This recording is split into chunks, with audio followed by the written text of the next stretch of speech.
This isn't just a divorce. This is the story of Arthur Vance, a titan of tech worth $18 billion, when he decided to dump his quiet wife, Eleanor. He did it in the most brutal way possible. He didn't just file for divorce. He held a press conference. He strutted into that courtroom with his new mistress on his arm, ready to throw his wife a few $1 million in scraps. He thought he was the king. He thought he was untouchable. What he forgot was who signed the original checks. He was about to find out that the woman he called a trophy was actually the owner. Stay with us as we unravel the story of how one man's ego cost him everything. Arthur Vance didn't just walk, he conquered pavement. At 54, he was a specimen carved from granite, ego, and $1,000 an hour personal training. His suit, a deep charcoal Keaton, probably cost more than the average car, but it was his presence that filled his penthouse office. The glass walls overlooked the entire San Francisco Bay, a god's-eye view that Arthur felt he had personally earned. Below him, the ants, his ants, scurried, powered by the logistics software his company, Vance Dynamics, had perfected. Helios, the AI was called, and Arthur was its sun god. He clicked a solid gold pen against his desk, a slab of reclaimed wood from a 17th century warship. His phone buzzed, a text from Sienna. "Thinking of you, wearing the red dress tonight, the one you like." A slow, predatory smile spread across his face. Sienna Hayes, 26 years old, a former brand ambassador, who now held the full-time job of being Arthur Vance's future. She was everything his wife, Eleanor, was not. She was loud, she was demanding, she was thrillingly, gorgeously public. Eleanor was ballast. He buzzed his assistant. "Catherine, cancel my 5 o'clock, and get Harrison on the line, now." Harrison, his lawyer, picked up on the first ring. "Arthur." "It's time," Arthur said, swiveling his chair to look at the Golden Gate Bridge. "File it. Today." "The generosity package is ready," Harrison said, his voice a smooth, reptilian hiss. 50 million liquid, the Aspen House, lifetime alimony of $200K a year. She'll be comfortable. "Comfortable?" Arthur scoffed. "She's been comfortable for 20 years. She did nothing. She raised the kids, which the nannies mostly did, and she cut ribbons at stupid charity galas. 50 million is more than generous. It's a gift." "And the other matter?" Harrison asked. "Sienna?" "She's irrelevant to this. I'll take her to dinner tonight. I'll take her to the courthouse. I don't care. This is a business transaction. I am decommissioning a failed asset. Make Eleanor understand that. I want this fast. I want it clean. And I want her signature before my flight to Monaco on Friday." "She might fight," Harrison cautioned. "Community property in California. She's entitled to half of the growth of Vance Dynamics since the marriage." Arthur laughed, a harsh, barking sound. "Half? Half of my sweat? Half of my genius? She was a software coder, a good one, 20 years ago. She wrote a single piece of code. I built the empire. Don't let a lawyer get ideas, Harrison. Crush them. Bury them in paperwork. Make her understand that a fight will leave her with nothing but legal bills." "Understood, Arthur. I'll have the papers served at the house within the hour." "No," Arthur said, a cruel whim striking him. "Don't. I'll do it. I'll take her to La Safia tonight. I'll tell her myself." He wanted to see her face. He wanted to see the moment the woman who had become a piece of comfortable beige furniture in his life finally realized she was being thrown out with the trash. That evening, the restaurant was a cathedral of hushed wealth. La Safia, a 3 Michelin-star establishment, required reservations 6 months in advance. Arthur had simply called the owner that afternoon. Eleanor sat opposite him, looking exactly as she always did. Elegant, understated, and invisible. She wore a simple navy blue sheath dress. Her brown hair, lightly greying at the temples, was pulled back. She was still a handsome woman, but the fire Arthur remembered from their days at Stanford was long gone, banked to a dull ember. "This is nice, Arthur," she said, her voice quiet. "A surprise. Is everything all right?" "Everything is perfect," he said, waving away the sommelier. "Champagne, the 96 Dom, a celebration." "Oh, what are we celebrating?" Arthur leaned forward, placing his manicured hands on the table. He gave her the smile he reserved for failed executives he was about to fire. "We're celebrating a new chapter, for both of us. Eleanor, I'm divorcing you." He watched her. He waited for the tears, the tremor in her lip, the gasp. Nothing. Eleanor Vance looked at him, her gaze clear and analytical, as if he were a line of faulty code. She picked up her water glass, took a small sip, and placed it down. "I see," she said. Arthur was thrown. "You see? That's it? I'm with someone else, Eleanor. I'm with Sienna. I'm going to marry her." "Sienna Hayes," Eleanor said. It wasn't a question. "The one from page 6 at the Monaco Grand Prix. The one you denied were in a relationship with." "Yes, I know." "Good," Arthur snapped, irritated by her calm. "Then this is easy. My lawyer, Harrison, has prepared a package. It's very, very generous. $50 million. The house in Aspen. You won't have to worry about a thing." $50 million, she repeated, her head tilted. "Arthur, Vance Dynamics is valued at $18 billion. And I built it." He spat, his voice low. "You've done nothing but spend my money for 2 decades. You take the deal, or I take you to court and prove you abandoned the marriage, that you contributed nothing, and I will leave you with so little you'll be applying for a job as a greeter." The champagne arrived. The waiter poured 2 glasses. Eleanor looked at the bubbles. Then she looked back at him. "You shouldn't have done this, Arthur." "I shouldn't have. I've given you the best years of your—" "No," she interrupted. "A first. You shouldn't have been so public, so cruel. You could have been kind, you could have been discreet. But you had to bring her into it. You had to humiliate me." "Humiliation is the price of failure, Ellie," he said, using the old dead pet name. "You failed to keep up." "Is that what this is about?" she mused. "Me keeping up?" She finally smiled. It was a cold, alien thing that didn't reach her eyes. "All right, Arthur. You want a show? You'll get one. You want to go to court? I'll see you there." She picked up her glass of champagne. "To new chapters." She drank it. Then she stood up, placed her napkin on the table, and walked out of the restaurant, leaving Arthur Vance alone with 2 full glasses and a simmering, unfamiliar flicker of dread. The day of the preliminary hearing was a media circus, and Arthur had orchestrated every second of it. He didn't just go to the San Francisco Superior Court, he arrived. He timed his exit from his black Maybach to perfectly sync with the phalanx of photographers he'd anonymously tipped off. The flashbulbs popped like miniature supernovas, and on his arm, clinging to him like she was the last life raft, was Sienna Hayes. She was astonishingly, inappropriately beautiful for a divorce hearing. She wore a skin-tight, white Victoria Beckham dress that screamed, "I won." Her sunglasses were massive, her lips were red, and she stroked Arthur's arm possessively for every camera. Arthur lapped it up. He was a conqueror, parading his spoils. He wanted Eleanor to see this.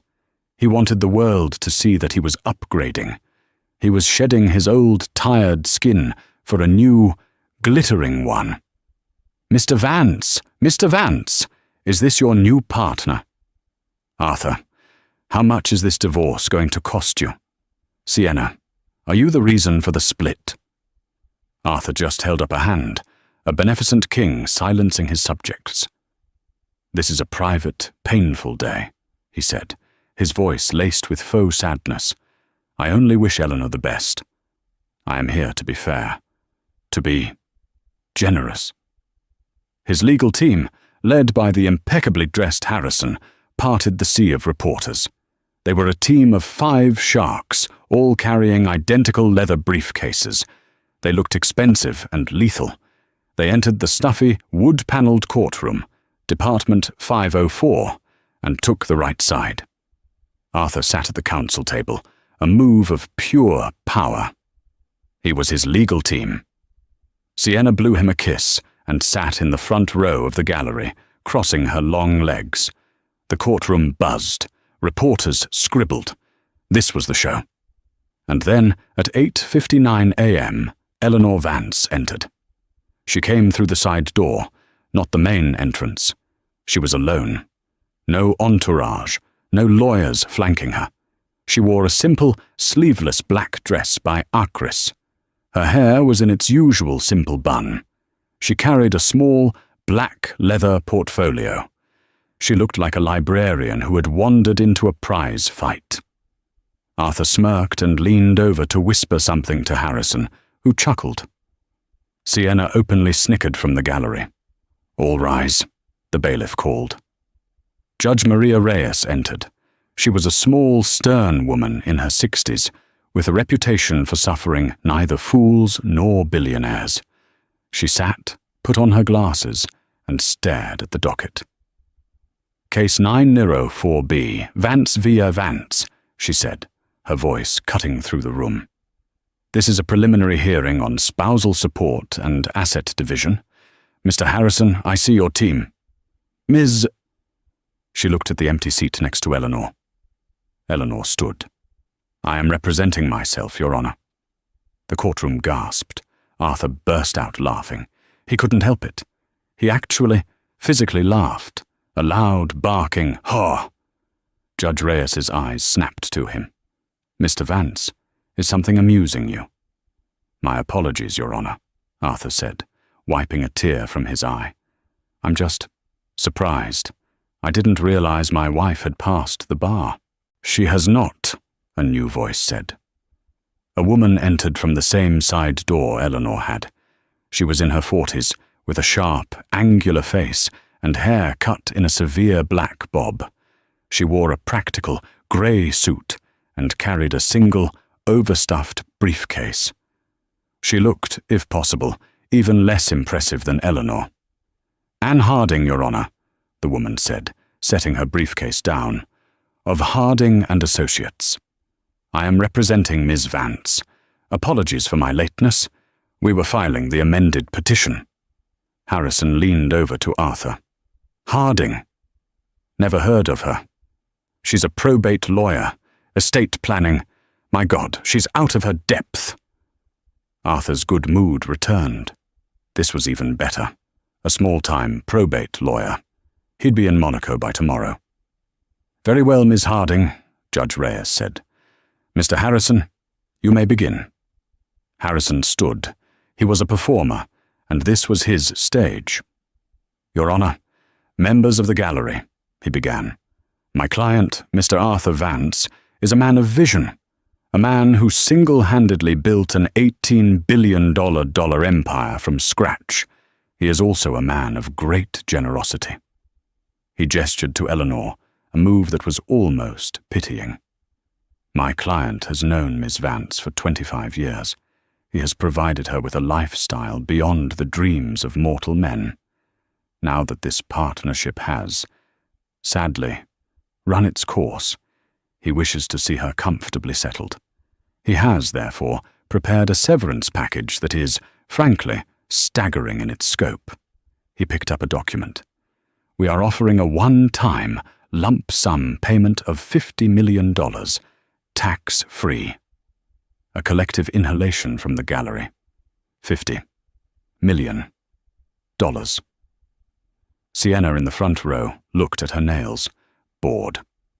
Furthermore, Harrison continued, Mr. Vance will sign over the deed to the 14,000-square-foot estate in Aspen, Colorado, and the chalet in Gstaad, Switzerland.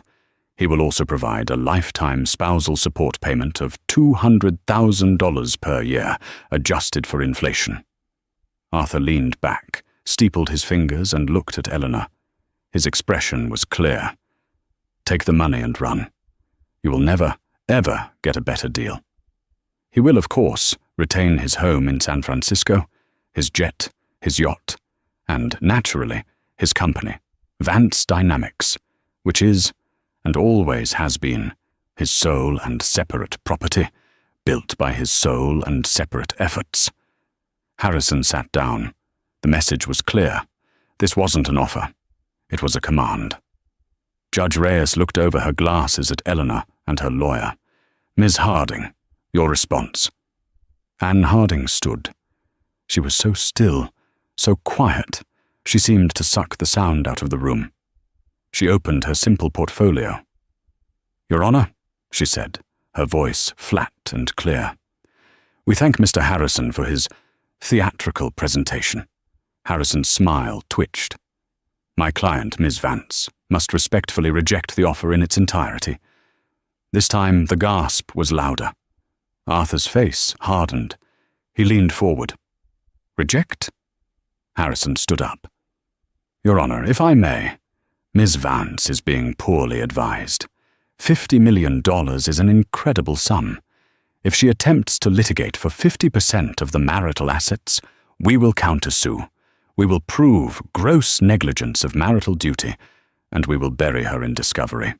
She will walk away with nothing. Judge Reyes looked at Harding. He's correct on one point, Ms. Harding. It is a significant offer. On what grounds are you rejecting it? Anne Harding clasped her hands. Your Honor, she said, Mr. Harrison and Mr. Vance are operating under a profound and fundamental misunderstanding of the facts. And what fact would that be? Arthur himself interjected, unable to stay silent. Anne Harding turned her head and looked directly at Arthur.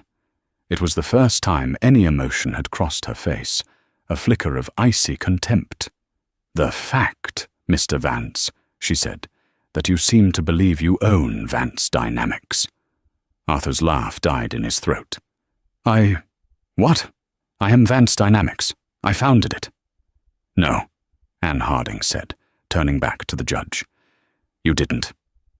She slid a single, stapled packet of paper across the desk to the bailiff, who handed it to Judge Reyes.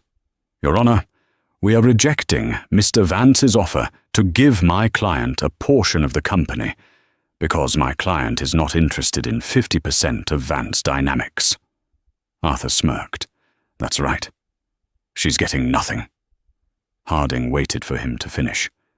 She's not interested in 50%, because she already owns 100% of it. The courtroom exploded. Sienna shot up in her seat. What? Harrison's face went white. Your Honor, that is ludicrous. It's insane. It's a lie. Mr. Vance, Arthur roared, leaping to his feet. You tell this ambulance chaser to shut her mouth. You tell her. Silence, Judge Reyes bellowed. The gavel cracked against the wood. Mr. Vance, sit down. Mr. Harrison, control your client. Ms. Harding, you have 30 seconds to explain that statement before I hold you in contempt. Anne Harding didn't flinch. It's quite simple, Your Honor. Mr. Harrison is correct that Mr. Vance is a man of vision, but he has a very poor memory. We have presented the court with the original, unamended, 2005 Articles of Incorporation for Vance Dynamics, a Delaware C corporation. She paused. The sole listed incorporator, founder, and 100% shareholder is a Ms. Eleanor Hayes, my client's maiden name. The courtroom was a vacuum. All air, all sound had been sucked out. Arthur Vance stood frozen, his mouth half open.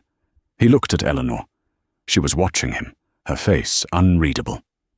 "Your Honor," Harrison stammered, his bravado gone, replaced by a high, thin panic. This is a clerical error, a corporate shell game. It's meaningless. We have SEC filings, board minutes, Wired magazine covers. They all name Arthur Vance as the founder and CEO. CEO, yes, Anne Harding agreed smoothly. Founder, that's debatable. Owner, absolutely not. Judge Reyes was reading the document, her expression grim. "Ms. Harding, this is compelling. But Mr. Harrison has a point. Why has this never been corrected? Why has Mr. Vance operated as the owner for nearly 2 decades? For the answer to that, Your Honor, Harding said, we have to go back to 2005, to a diner in Palo Alto. And as she spoke, Arthur Vance finally remembered.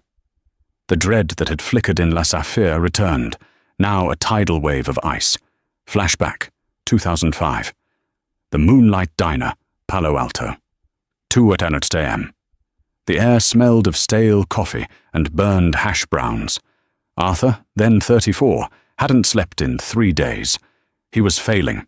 His first startup, Apex Logistics, had just imploded, incinerating $2 million of investor money. He was not just broke, he was in debt. His old partners were suing him for fraud. He was toxic.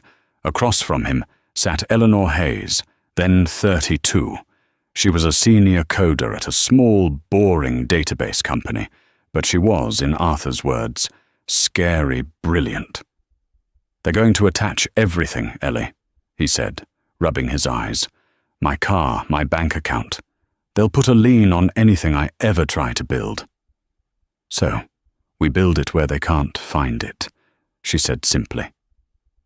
She slid her laptop across the sticky table. On the screen was a block of code. It was an algorithm she'd been working on as a pet project. She called it Helios. It was a predictive logistics model, an AI that could learn shipping routes, weather patterns, and fuel costs to optimize a supply chain in real time. It wasn't just good, it was revolutionary. "This," Arthur said, his salesman's pulse starting to throb, "this isn't a project, Ellie. This is an empire." "It's just a model," she blushed. "It's everything," he said, grabbing her hands. "But I can't be the face of it. My name is Mud. Those Apex bastards. They'll claim this was built on their time. They'll sue us into oblivion." He leaned in, his eyes electric. "We have to protect it. We have to shield it. We form a new company, a Delaware C Corp, anonymous, clean." "Okay," she said. "Vance Hayes Industries." "No," he said, more sharply than he intended. "My name can't be on it. Anywhere. It has to be 100% clean. It has to be in your name, your maiden name. Eleanor Hayes, sole incorporator. 100% of the stock." She looked nervous. "All of it? But Arthur, it's your idea too. The sales, the vision." "It's a temporary measure," he insisted. "A formality. Just until the statute of limitations on the Apex lawsuits runs out. 5, maybe 6 years. Then we restructure. We'll sign a private agreement, you and me, 50-50. But for the world, for the law, this company is yours. It's the only way to protect our future." He had been so convincing. He had been so in love. Or at least, he'd loved her idea. She had agreed. Anne Harding filed the paperwork the next day. Vance Dynamics was born, with Arthur's vision, the name, and Eleanor's ownership, the shares. Present day, and that restructuring, Your Honor, Anne Harding's voice sliced through Arthur's memory, never happened. "Why?" asked Judge Reyes. "Because," Harding said, "Vance Dynamics became successful, wildly successful. And Mr. Vance discovered he enjoyed being the sole founder. He enjoyed the Wired magazine covers. And as long as he was the CEO and chairman of the board, he had operational control. He could pay himself any salary he wanted, use the company jet, and live like a king. Why would he want to share that?" "He forgot," Eleanor Vance said. speaking for the first time. Her voice was soft, but it carried in the dead, silent room. Arthur stared at her. "He just forgot," she repeated. "He forgot about the Apex creditors. He forgot about the diner. He forgot the company was in my name. He told the lie so many times that he built it from scratch, that he started to believe it. This is—" Harrison was choking. "This is fraud. She committed fraud. She's been hiding this." "On the contrary," Harding said, "my client has been the perfect, silent partner. She never interfered. She let Mr. Vance run his company. She paid her taxes on the K-1 forms from the C Corp, which Mr. Vance's own accountants prepared and sent to her. We have 18 years of them." She dropped a second, massive binder on the table. Thud. "Mr. Vance," Harding continued, "never bothered to change the ownership, because doing so, after the company was worth billions, would trigger the largest capital gains tax event in history. It was easier and cheaper for him to just pretend he was the owner." "He is the owner!" Harrison shrieked. "Then show me the stock certificate," Harding replied. "Show me the bill of sale. Show me one piece of paper that transfers the 100% founding shares from Eleanor Hayes to Arthur Vance." Harrison was silent. His hands were shaking. He looked at Arthur. Arthur Vance's face was the color of ash. He was right. There was no paper. He had meant to do it, back in 2011. But it was too complex. He'd just given himself a massive phantom stock package as CEO instead, assuming it was the same thing. It was not the same thing. "Mr. Vance," Judge Reyes said, her voice dangerously quiet, "you come into this court, flaunting your infidelity, attempting to bully your wife with a $50 million gift, all with money from a company that you do not own." Arthur couldn't speak. "You're not giving your wife 50% of your company," the judge said, her fury rising. "You are asking your owner, your boss, for a severance package." Sienna Hayes in the front row quietly picked up her purse. "Your Honor," Anne Harding said, "we have one more motion. It was the amended petition we filed this morning. Proceed. Given this new information, this clarification of ownership, my client, Ms. Eleanor Vance, as the 100% equity holder of Vance Dynamics, called an emergency and sole shareholder meeting this morning at 8 a.m. A what?" Harrison sputtered. "At that meeting," Harding said, her voice ringing with finality, "she voted to dissolve the current board of directors and reconstitute a new one. As of 8:05 a.m., she is the new chairwoman." She slid one last piece of paper across the table. Her first act as chairwoman was to file this, a motion to terminate the employment of the company's CEO, Mr. Arthur Vance, for cause. The word cause hung in the air like poison gas. Arthur Vance finally found his voice. It was not a roar. It was a strangled, desperate whisper. "No, no, you can't. The board. My board. They won't allow this." "Your board?" Eleanor spoke again. She stood up, turning to face him fully for the first time. The invisible woman was suddenly, terrifyingly present. "You mean Robert, from your golf club? And General Peterson, who sleeps through the quarterly meetings? And your old college roommate, Barry? They were your appointees, Arthur, but they served at the pleasure of the shareholder. Singular. Me." "This is illegal," Arthur yelled, turning to the judge. "Your Honor, she can't just fire me. I have a contract, an employment agreement." "We've reviewed that agreement," Anne Harding said, stepping in. "It's a very generous contract. It guarantees you a $20 million golden parachute unless you are terminated for cause." "And what is the cause?" Harrison demanded, trying to regain any footing. "The company is posting record profits. He's a genius." "The cause," Harding said, "is gross malfeasance and misuse of company assets." She looked at Sienna Hayes. Sienna froze. Misuse? Arthur said, confused. My client has, in the last 24 hours, reviewed the company's expense accounts. She's found some irregularities. Harding's voice was sharp, surgical.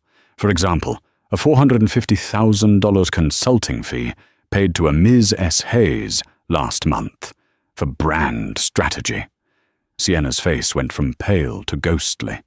A $1.2 million charge to the company's travel and entertainment account for a 2-week rental of a villa in St. Bart's, an unauthorized use of the company jet for a personal weekend in Las Vegas, a $280,000 McLaren 720s, leased not by you, Mr. Vance, but by Ms. Hayes, and paid for by the Vance Dynamics corporate account.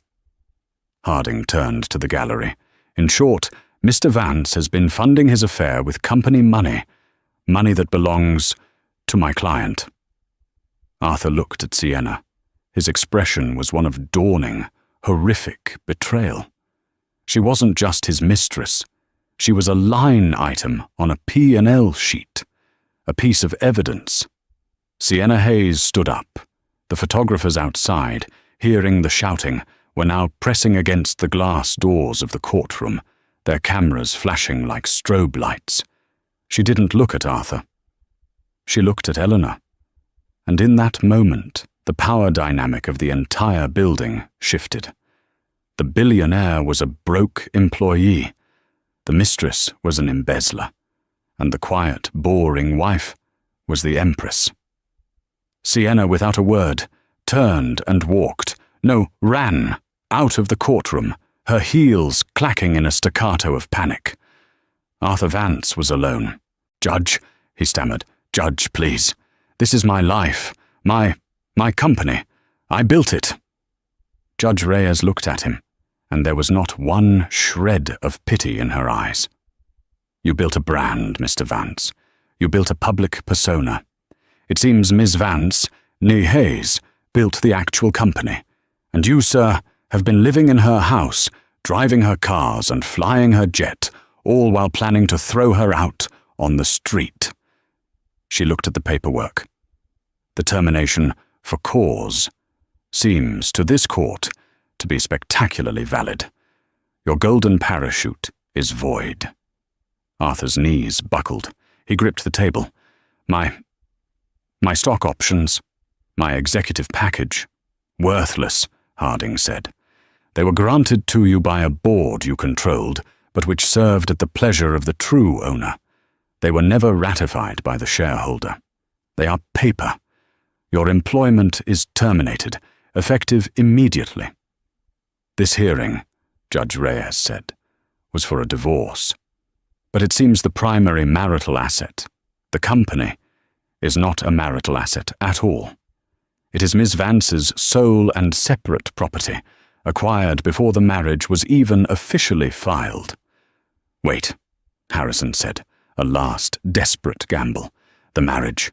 Your Honor, the company was founded in 2005. They were married in 2004. That makes it community property. She still only gets half. He gets the other half." He looked at Arthur, triumphant.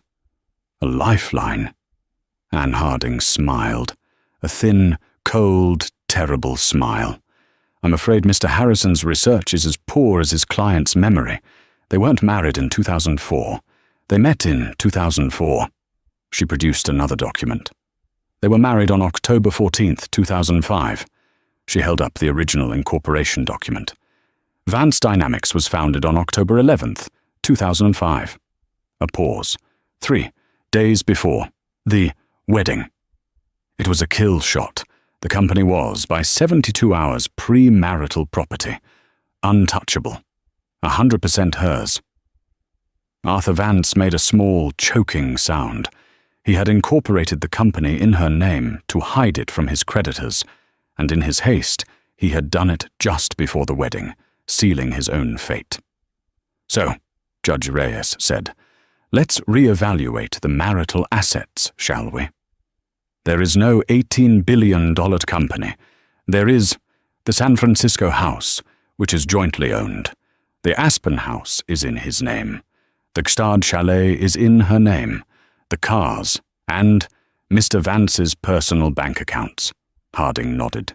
Which we've reviewed. His personal trading account holds approximately $8.4 million.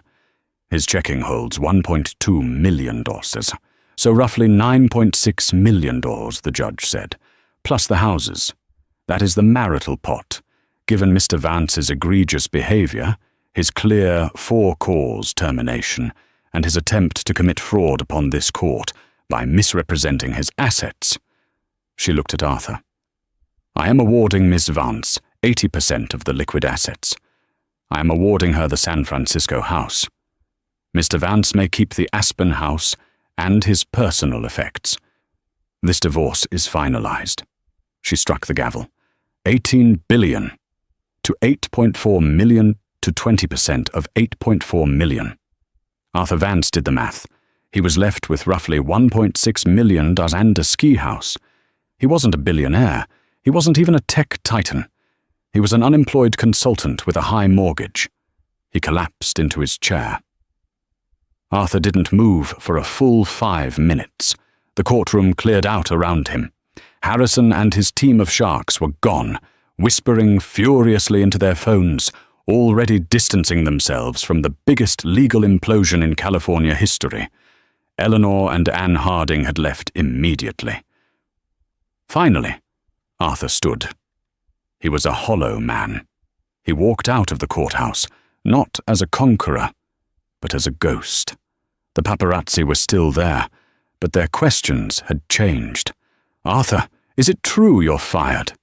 Mr. Vance, were you ever the owner? Arthur, you're broke. He pushed through them, his hands shaking, and got into... Not the Maybach. The Maybach had been a company car. He had to call an Uber. He went to the penthouse. His keycard didn't work.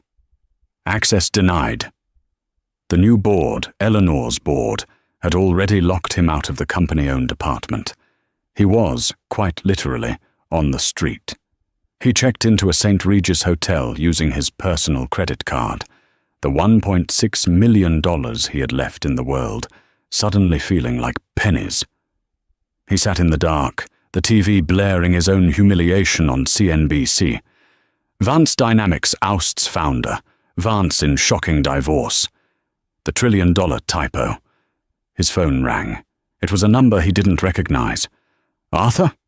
It was Sienna. Her voice was not seductive. It was sharp, businesslike. You snake, he whispered. You helped ruin me. All those expenses. Save it, Arthur, she snapped. You lied to me. You told me you were a king. You're just an employee, and a bad one. What do you want, Sienna? I'm at SFO. I'm leaving. But I thought you should know.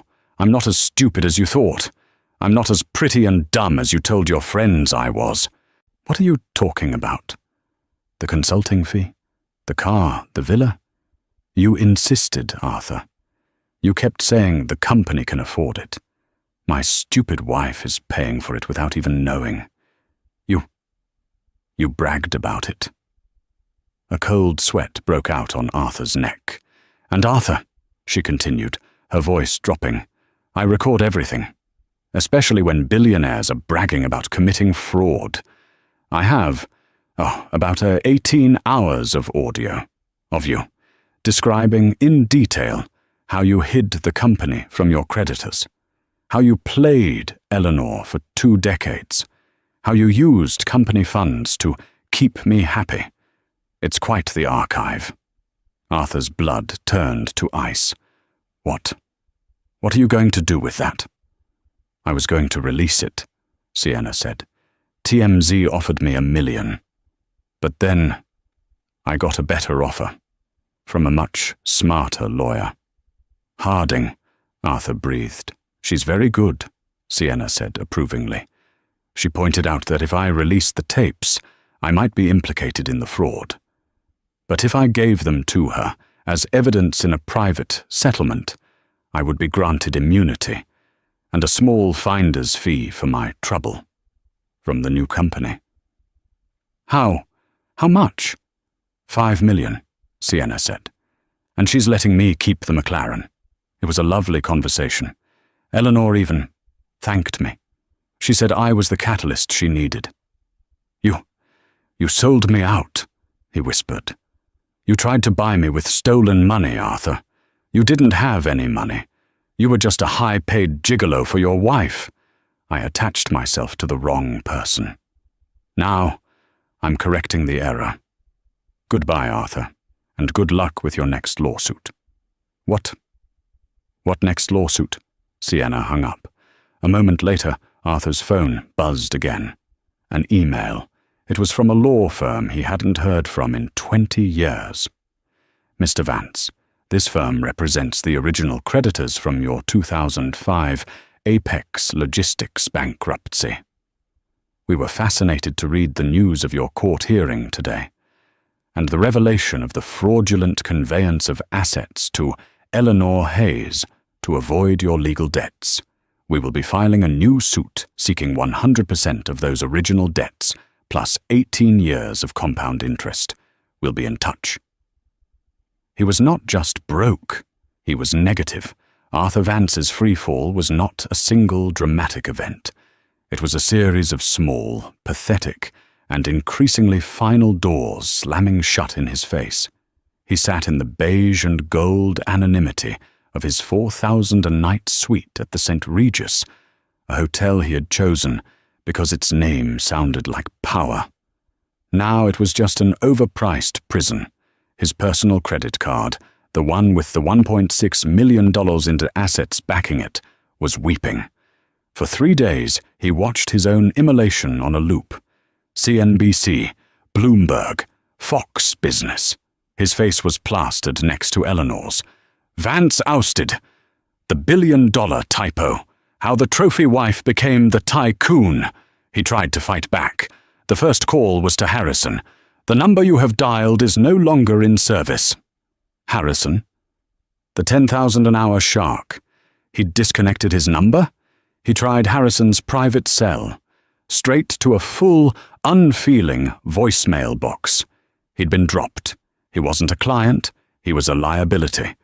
He tried to log into his company email. Access denied his corporate Amex, the one he'd used to buy, well, everything. He tried to order room service. Declined. He called the front desk. This is Arthur Vance. There's a mistake. The voice that returned was cool, professional, and utterly unmoved.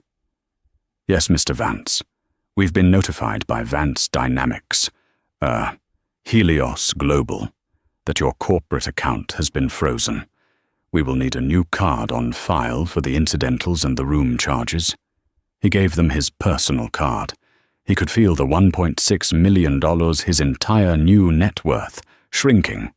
Then, the final, twisting knives. The first was the call from Sienna.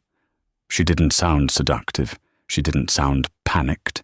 She sounded like a stockbroker. Arthur, darling, she said. He could hear an airport announcement in the background. She was already gone. Sienna, he breathed, a flicker of hope. You have to help me. You have to tell them it was all me, that the expenses were a gift. Oh, honey, no, she laughed, a sound like glass breaking. You lied to me. You told me you were a king. You were just an employee, a very, very well-paid gigolo for your actual, brilliant wife. You were my trophy, Arthur, and frankly, you've been recalled for a manufacturing defect. You snake, he whispered. You helped ruin me. The expenses. The car. Oh, the car's lovely, she chirped. And I'm keeping it. Turns out, Anne Harding is much smarter than Harrison, and much more generous. What? What did you do? I'm not as stupid as you thought, Arthur. I record everything, especially when my billionaire-in-name-only boyfriend is bragging about committing corporate fraud and using company funds to keep his little plaything happy. I have, about 18 hours of audio of you, describing in detail how you hid the company from your creditors, how you played Eleanor for 2 decades, how you bragged that she was paying for me. Arthur's blood turned to ice water. What are you going to do with that? I was going to release it. TMZ offered me $1 million. But then Anne Harding offered me a better deal. She pointed out that if I released them, I might be implicated. But if I turned the tapes over to her as evidence to support a for-cause termination, I would be granted full immunity and a small finder's fee for my trouble from the new company. How much? He choked out. $5 million, Sienna said, sounding genuinely pleased. She's letting me keep the McLaren, too. Eleanor even thanked me. She said I was the catalyst she needed. I attached myself to the wrong person, Arthur. Now, I'm correcting the error. Goodbye. She hung up. He was not just fired. He was evidence.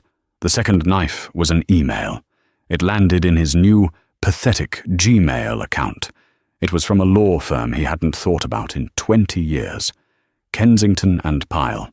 Mr. Vance, this firm represents the original creditors from your 2005 Apex Logistics bankruptcy. We were fascinated to read the public court transcripts of your divorce hearing and the revelation of the fraudulent conveyance of assets to Eleanor Hayes to avoid your legal debts. We will be filing a new suit in federal court seeking 100% of those original debts, plus 18 years of compound interest. We look forward to deposing you. He did the math. The original debt was $2 million. With 18 years of compound interest, it was over $8 million, the $1.6 million TUS he had left. It wasn't a nest egg. It was a down payment on his new, permanent state of debt. He wasn't just broke. He was negative. He was less than zero. He was, for the first time in his life, well and truly poor. 6 months later, the cover of Forbes magazine hit the stands. It was not Arthur Vance. It was Eleanor Vance. She was not in a sheath dress. She was in a deep red, perfectly tailored Armani power suit. Her hair, once pulled back in that mousy, simple bun, was cut in a sharp, modern style that framed her face, highlighting her intelligent, clear eyes. She was not smiling. She looked, quite simply, in charge. The headline, The Quiet Hand. How Eleanor Vance built and took back her $20 billion empire. The article, written by a star journalist named Jessica Chen, was a cultural phenomenon. It showed the transition. Jessica described Eleanor's first day as chairwoman. She had walked into the penthouse office, looked at Arthur's $200,000 antique warship desk, and had it removed. Not sold. Removed. Replaced by a clean, white and steel modern console. She'd called her first board meeting. Arthur's hand-picked allies, Robert from the golf club, General Peterson, Barry, his college roommate, had been there, ready to handle her. Eleanor, darling, Robert had begun, patting her hand. A terrible business. But we can fix this. We'll give Arthur a retirement package. You'll be a silent partner again. And we can all... Mr. Davies, Eleanor had interrupted, her voice cutting through the room. You're fired. She had gone down the line. General, your service is no longer required. Barry, thank you for your time. Your access is revoked. They had sputtered. They had threatened. Anne Harding had simply handed them the paperwork. As the sole shareholder, Anne had explained, Ms. Vance dissolved the board at 8:05 a.m. yesterday. This is just a courtesy. The Forbes article detailed what happened next. The company, rebranded as Helios Global, had seen its stock, after an initial plunge, skyrocket by 40%. Why? The journalist Jessica had asked. Because, Eleanor explained, her voice quoted in the article, Arthur had neglected the core product. He was obsessed with acquisitions. He was buying companies to look busy. He forgot that the Helios AI was the engine. It turned out that for 20 years, from her home office, Eleanor had never stopped coding. She had been quietly refining her original algorithm, building Helios 2.0, 3.0, and 4.0 in private. The week after she took over, she pushed her new version to the company's servers. Arthur's Helios was a bloated, show-off piece of code, a senior engineer was quoted. It was a sales demo. What she built, what she'd been hiding, it wasn't just an upgrade, it was a generational leap. It doubled our efficiency overnight. She hadn't just been the owner, she'd been our secret, unpaid R&D department. The article detailed her new board: Dr. Adrian Thorne, the head of AI at MIT, General Ret Mariam Khan, the former head of U.S. Transport Command, Dr. Lena Petrova, the best cybersecurity analyst in the world.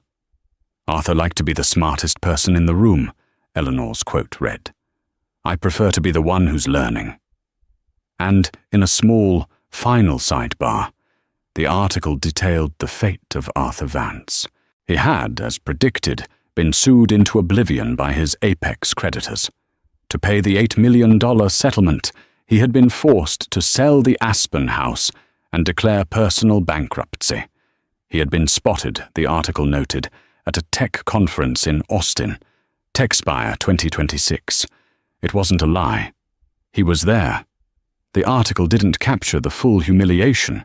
It didn't capture Arthur in his off-the-rack, polyester blend suit from a men's warehouse, sweating in the Austin humidity.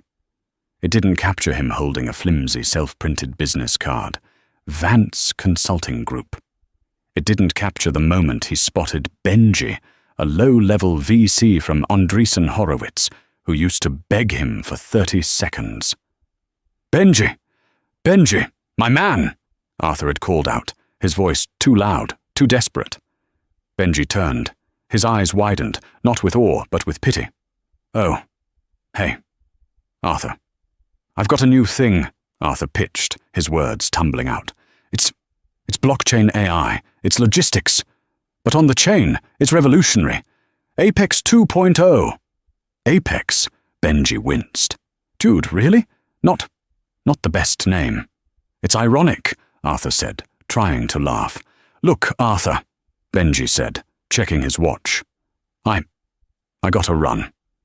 I'm meeting the Helios Global team. They've got this new AI.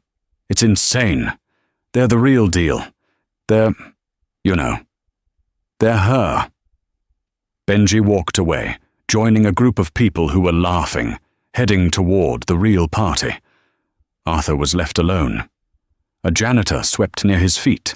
A couple of college kids walked by, looked at him, and whispered, Dude, I think that's Arthur Vance. Who? You know? The guy. The one who got fired by his wife. The billion-dollar loser. My God, is he wearing Hager? Arthur flinched, turned, and shuffled out of the hall, the sound of the party, his old world, fading behind him. He was a ghost, haunting a house that was no longer his. The final scene of this story is not in Austin. It is back in the penthouse office. It is night. The city is a carpet of jewels below. The office is transformed. Clean, minimalist, functional. The only personal item on Eleanor's desk is a small framed photo. It's not of her children. It's a picture of the Moonlight Diner in Palo Alto. A reminder. The door chimes. Come in, Anne. Anne Harding enters. She too is transformed. She's still sharp, but her severe suit has been replaced by an elegant, dark blue designer dress. She is no longer a small-time probate lawyer. She is the lead counsel and strategic advisor for a $22 billion global corporation. You wanted to see me? Anne says, sitting. Trouble with the SEC filings for the Shipcore acquisition? No, those are fine, Eleanor says. The deal for Shipcore will close on Friday. They accepted our offer. Their board folded. Good. It's a smart buy. It guts Arthur's old competitors and gives us control of the Pacific shipping lanes. That's not why I wanted to see you. Eleanor slides a tablet across the desk. On the screen is the news article about Arthur's bankruptcy. Vance bankruptcy finalized. Ex-CEO surrenders Aspen home. Anne nods. The Apex creditors are finally getting paid. It's over. Is it? Eleanor asks. She taps the screen. He's left with nothing. Not even the 1.6 million. He is what he made himself, Eleanor, Anne says, her voice firm. He is the sum of his choices. You didn't do this. He did. From the moment he put that company in your name to hide his debts, to the moment he strutted into that courtroom with her on his arm. This was a suicide 18 years in the making. I know, Eleanor says, closing the tablet. She stands, walks to the massive glass window. I know, it's just strange.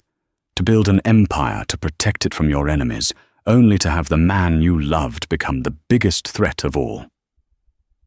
He wasn't a threat, Eleanor, Anne says, joining her at the window. He was a mascot, a very loud, very expensive mascot. The real work was always being done by you. Eleanor is quiet for a long time. The city lights reflect in her eyes. The Shipcore acquisition, she says, her voice changing. It's not just about the shipping lanes. I've been reviewing the Helios 4.0 data. And the algorithm is predictive. It can predict shipping. It can also predict energy consumption, grid failures, solar flare activity. Anne's eyes light up. Eleanor, what are you saying? I'm saying, Eleanor says, a small, dangerous smile touching her lips for the first time. We can optimize the entire national grid. Anne is stunned. Eleanor, that's not a company. That's a utility. That's a $1 trillion idea. Eleanor nods, her eyes fixed on the lights of the city. Arthur wanted to be a sun god, she says. He was so busy posturing, he never realized he could have just owned the sun. She turns back to her desk. Get the team ready, Anne. I want a proposal on my desk by Monday. A proposal for what? We're going to buy a power company. She was no longer the ballast. She was the engine. She had not been the trophy. She had been the vault. And now, the vault was open, and she was finally ready to build. In the end, Arthur Vance wasn't destroyed by a legal loophole. He was destroyed by his own arrogance. He saw his wife as an object, a relic of his past, and he forgot she was the architect of his entire life. This story is a brutal reminder. Never, ever underestimate the quiet person in the room. They are almost always the ones holding the real power. Eleanor Vance didn't just win a divorce. She reclaimed her company, her legacy, and her name. What do you think of this incredible story? Do you think Arthur got what he deserved? Let me know your thoughts in the comments below. And if you love stories of drama, justice, and incredible twists, do me a favor. Hit that like button, share this video with someone who needs to see it, and most importantly, subscribe to this channel. We have so many more stories to tell. Thanks for watching.